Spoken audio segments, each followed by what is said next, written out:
Hello, my name is Bella and welcome back to our channel.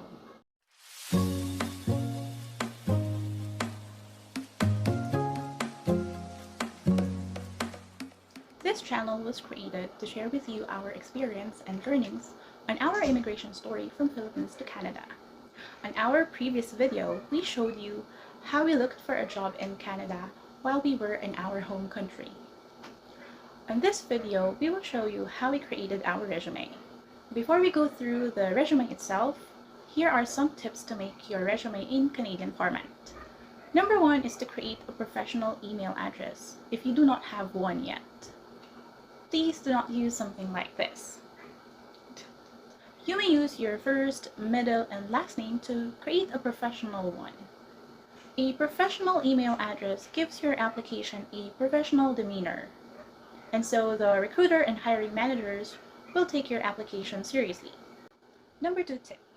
Canadian government has policies and laws against discrimination on age, race, gender, religion, nationality, and marital status. So please don't put these on your resume.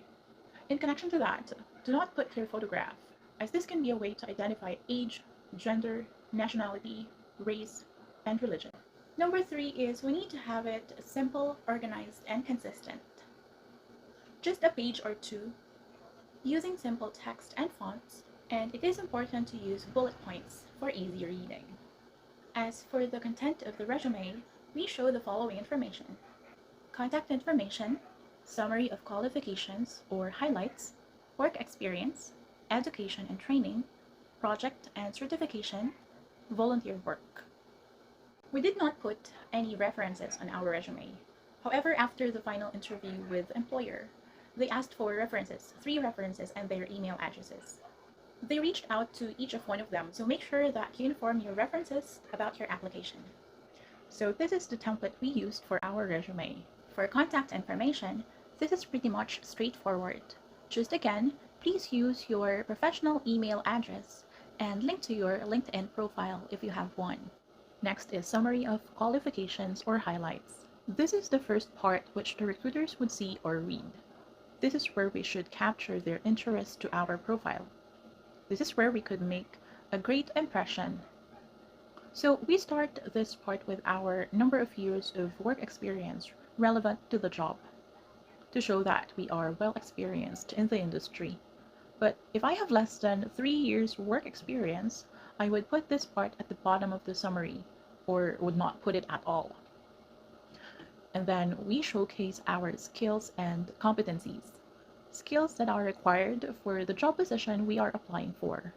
From our previous video, we shared the importance of paying close attention to the job description, since it contains valuable information or keywords, which we have to put on our summary or highlights.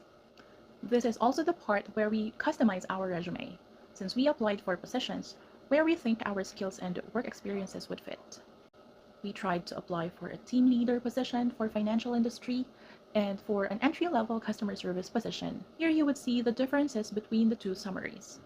Since team lead position requires people management skills, partnering with leaders, and process improvement, we make sure we have them on highlights. For customer service position, we highlight interpersonal and communication skills. And of course, we have to show customer experience focus. If you have any work-related recognition received in the past 3 years, you may put this in here. Moving on to the next part, we have the work experience. The list order should start with the most current experience. Each item should show the name of the company, location, employment date, period, and job title. We described the duties and responsibilities in concise statements, led by action words like motivated, engaged, managed, resolved, collaborated, and communicated, rather than passive languages like was tasked with, was responsible for.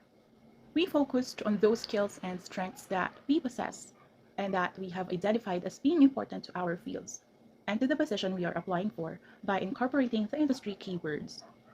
In that way, we can show potential employers exactly how we will fit their position and their company.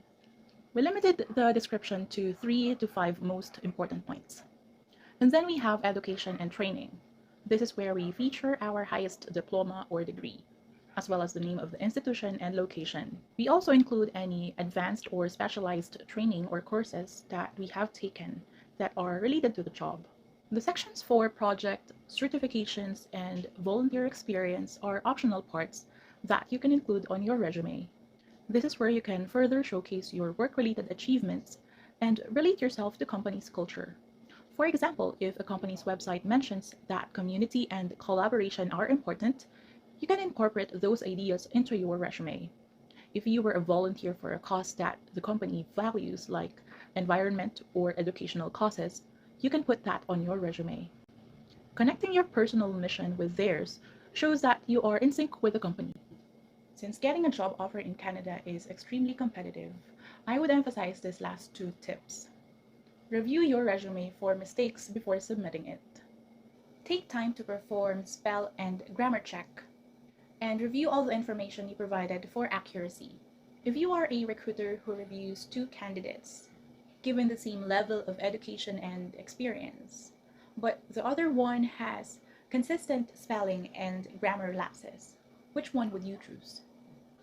Last tip is to focus on skills and competencies that directly address what the job needs. So create different resumes for a different job application. Do not use one size fits all resume. Instead, revise each section to reflect what the job is looking for. Put skills and experiences from your own background that match each job and feature them on your resume. Your resume and cover letter should work together. While your resume shows all the facts, your cover letter brings those facts to life and explain why you are the best person for the job. In our next video, we will go through the cover letter that we created for our job application. See you on the next one!